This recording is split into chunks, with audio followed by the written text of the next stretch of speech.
Perform this maintenance monthly. Before you begin, make sure to wear the proper protective equipment.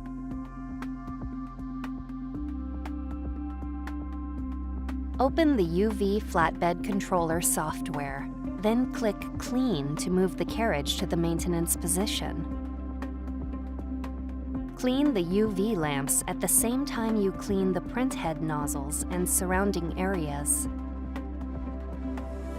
Using a polyester or nylon cloth dampened with cleaning fluid, clean the UV lamps on both sides of the carriage.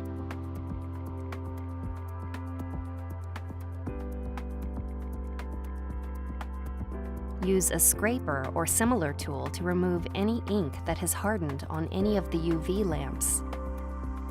Using a dry cotton swab, clean the ionizers on both sides of the carriage.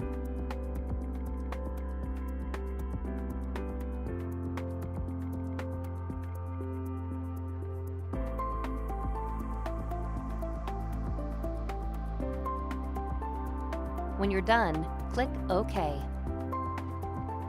When you see this message, move the flushing box to the front of the ink receiver.